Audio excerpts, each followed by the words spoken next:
Alright, here we go. This is a ranked 1v1 on Storm between the blue player on the left side. It is Scrippy in the... I can't even actually tell what that is. Okay, no I can't. It is a Void Osprey. And his opponent, the green player on the right side, mageer in the classic Osprey. So it's gonna be a micro battle. And on Storm, you know, logically so. Outpost distances on Storm, very, very close. Extremely... you know, it pretty much caters to leapfrogging instead of commanding. So you're going to see a pretty standard approach from both of these players. They're both pretty decent players, and going for bottom first. You'll probably see Scrippy eventually drop 1 or 2 units at the corner, just like mageer is doing to neutralize the corner. Then they're going to go for this post and then start the either start the mid fight or start just straight attacking. It kind of depends on who finishes neutralizing and capturing their outposts first, and it does look like mageer is going to be a little bit ahead of Scrippy in that sense. Has nothing down here at bottom, so has all of his dillos. I'm not really sure if he lost any actually, but I'm let's see, 4 to 6. So Scrippy, okay. So one important thing to look at here is Scrippy is using Longhorn as his main tank, and mageer is going with the Dillo route. Dillo recently had a slight HP buff to 100, just 100 more HP than it used to have. I think it's 850 to 950 or something like that. Let's see. Yes, 950. I was right. And what that does is make it basically credits, HP per credit equivalent to Longhorn and Gemini. So both players taking all of their posts now. mageer real low on health, but as an Osprey, having an Osprey as an opponent is also actually pretty good for Osprey in a sense that they don't really have to worry too much about getting killed, getting focused or whatever by the opponent, as they don't do that much damage, since Ospreys kind of suck at dealing damage. Scrippy definitely ahead in the mid-fight. mageer now just working on the T99. Scrippy doing a quick scout around. Nobody has anything at their bottom outposts, but as long as both players, you know, stay attentive and scout regularly, they don't really have anything to worry about. Well, mageer does have dillos, so maybe Scrippy might want to worry about that quick, you know, the quick push from bottom, or really push from anywhere. Now mageer putting a couple of heavy mines down, as per standard meta. But Scrippy way ahead of the mid-fight, so it does look like Shadow is going to be a little bit, I don't know, he's going to be struggling here. Okay, going to put a couple of secret tangos there up at the tree, in the tree line, I guess. Trees will kind of hide units, a little bit less so than the old days because of the health bars and health numbers and all that stuff, but they don't always pop up. I think they only pop up when they have been recently dealt damage to, and then I think it goes away after, like, I don't know, 5 to 10 seconds, something like that. You guys can count. Look. Oh, yeah, okay. But yeah, so these will be kind of hidden. It will obviously be on Scrippy's minimap, but it really will require him to fly up there and look at his minimap at that specific location to really even notice it. But with 2 artillery up already for Scrippy, and Shadow has 1 and a Buster, so, and Buster's not like all the way at the end or anything like that trying to get a shot off, but it actually is within range of these Longhorns. So Scrippy forced to pull back, and well, okay, socketing his Archie. Level 4 to level 4, so it does look like Shadow's going to go for a top outpost attack. It will pull Scrippy away from the battle for a little bit. Let's see what he has in his cargo. A single Butcher, will he drop to fire? Okay, another Butcher, so was about to go for a Butcher drop or something like that. And it looks like, oh, Shadow is actually committing to this neutralization, bringing in a couple Brutes. No 4th Infantry, but the Brutes will actually hold for a decent amount of time, especially against just the level 4 Osprey. That doesn't do that much damage. What does he have in queue? Butchers again. So more Brutes. Oh, actually, there was a runner that got spawned from the Tango Death. So Shadow is able to take that outpost under his control.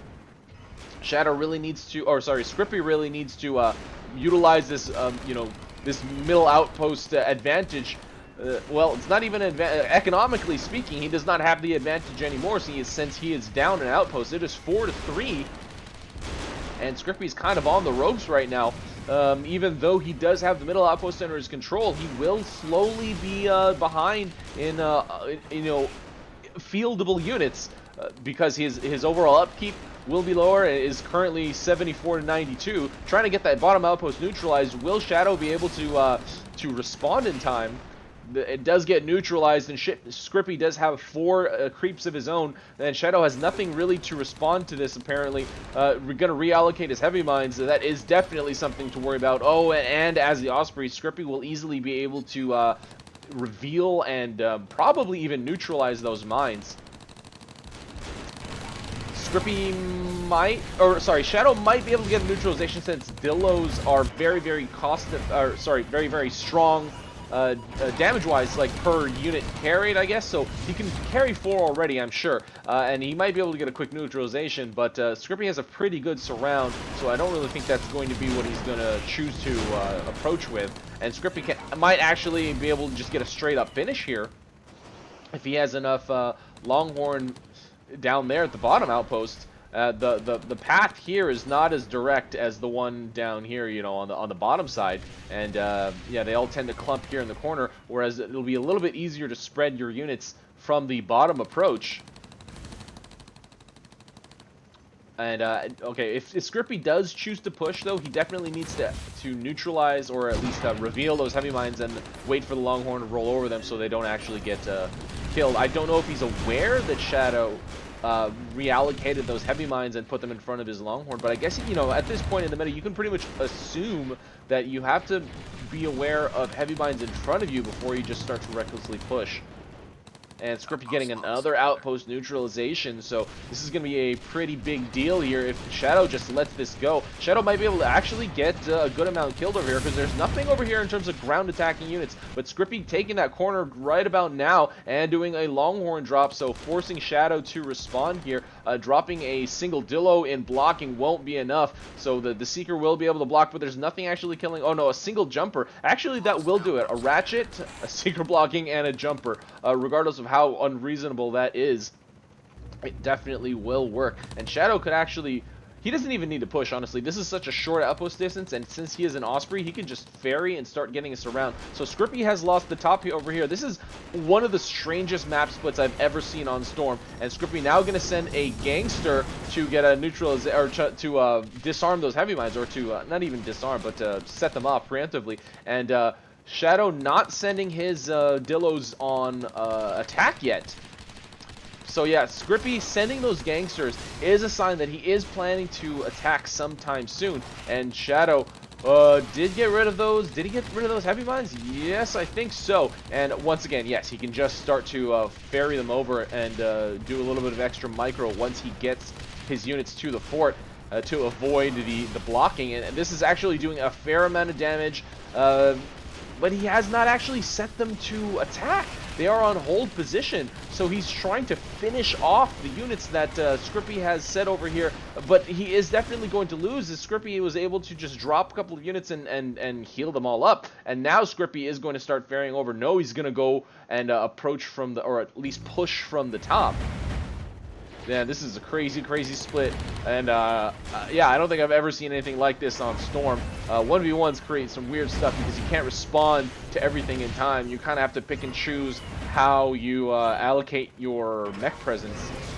In the 2v2, it'll be, you know, you can have one guy sort of hold off, you know, especially using defender as advantage, but if you choose basically not to defend, just like a lot of basically what happened in this 1v1 frequently, like Shadow losing all those outposts, this one and the one here at the corner, you get these crazy weird map splits.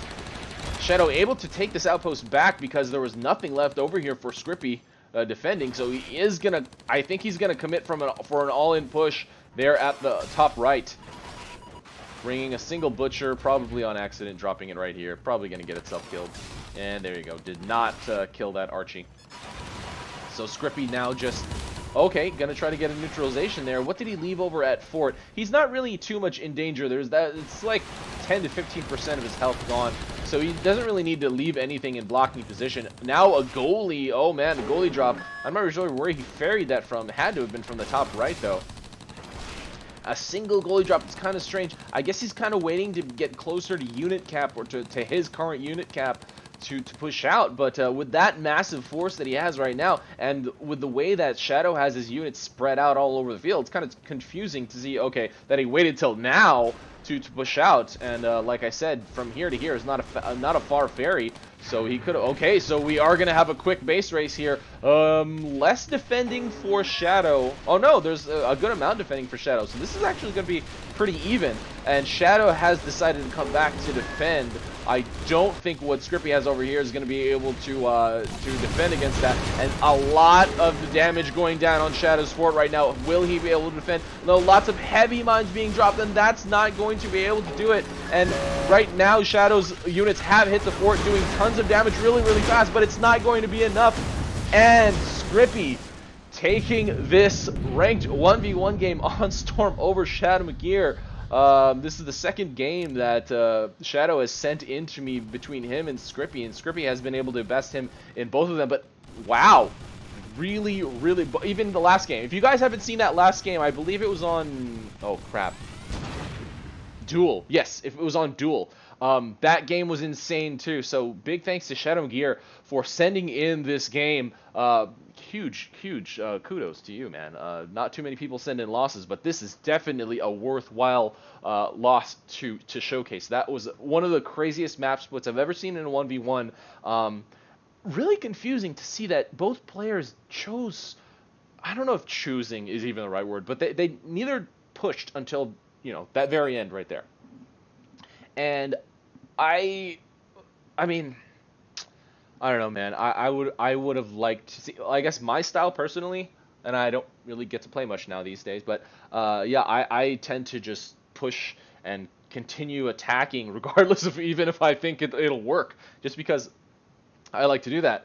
And you kind of have to realize, I guess that's kind of a sense that you have to develop as you play the game, especially in patch to patch metas where units do different damage, armor values get changed and stuff like that. How much, you know, how fast you might actually be able to get a finish compared to what the opponent might be able to react to, and how much defenses he might be able to put down, and how much defenses are already at the fort. So both players, I personally think, had a killing blow amount of units at those corners, you know, a good like minute or two at least, I think, before each of them decided to push. So that's just my 2 cents. Once again, thanks to Shadow for sending this game in. If you spectate or play, I just want to make this clear, actually, I don't know how many people will stay till the very end and listen to me rant, but if you spectate a game, you can send that replay in. You don't have to be the player of the game. That's not required. Watch game on a watch tab, get your replay folder set up, send them in to me, because I don't care. Actually, I prefer it when people spectate games and send them in, because they, you know, they are unbiased when they watch the game, because they didn't play in the game themselves, and they have a sense of what it's like to watch the game rather than play in it. So anyway, I do nothing but talk apparently. This is RUI, and that is game. See you next time.